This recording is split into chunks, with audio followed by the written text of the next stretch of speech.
Hey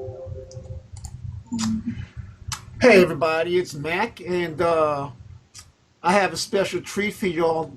I'm doing this recording via Skype with one of my PV sisters. Although I don't know, I'm developing a crush on her. Her name is Michele Campbell.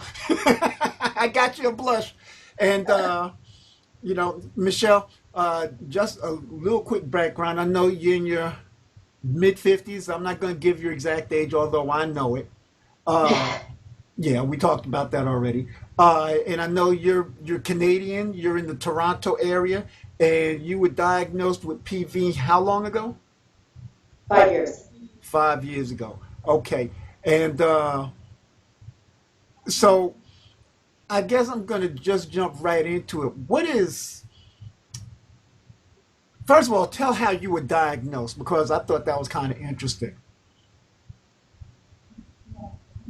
About, well, a few years ago, when I was 47, I had a mini stroke.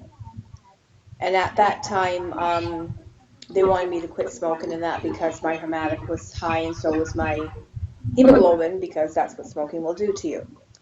And of course, I did quit for a bit, but then I went back to it. And then, due to another reason, I was on medication, which depleted my vitamin D, and I broke my rib cage. And I met with Dr. Khan, who's the top bone specialist here in Toronto. And at that time, she said, I wouldn't be a bit surprised if you had polycythemia. And I mean, I'm like, yeah, whatever. And I went about my business for another 2 years. And then I just wasn't feeling right. I've always felt like my head was in a vice. And so my family doctor, Dr. Reynolds, started doing all these tests on me. And finally he said, I think you might have hemochromatosis.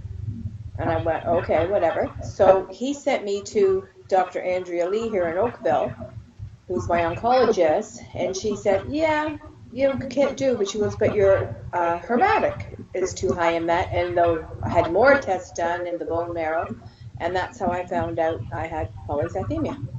Wow, all this from a broken, broken. Wow, that's amazing. Uh, Real quick, my story is kind of similar in that it's not that I went to the doctor saying, that I'm having this issue and it was related to PV. It was related to something entirely different.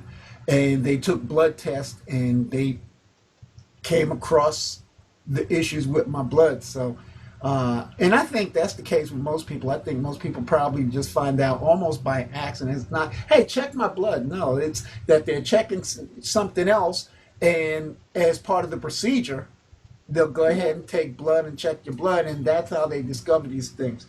Okay, so how are you coping today? And when I say today, I don't mean today, but I mean overall. How do you measure or better yet, what is the toughest thing for you to deal with having this PV, and then follow up with that by telling me how you cope.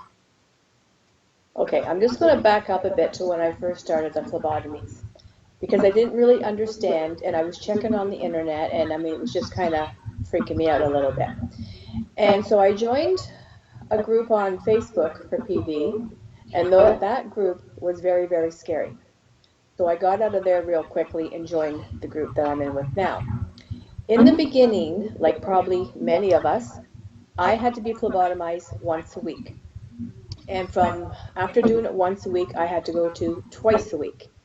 And during that time, well, I thought I was dying. I couldn't stand up. I was so weak, just like we've all experienced.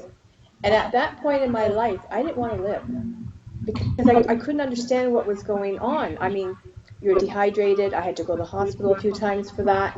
And it was just, I guess, because all this was new to my system, these phlebotomies and that. And I'd gone to Dr. Lee and I had said, I don't think I can do this anymore. Like I was done. And she at that time wanted to put me on one of these drugs. Um,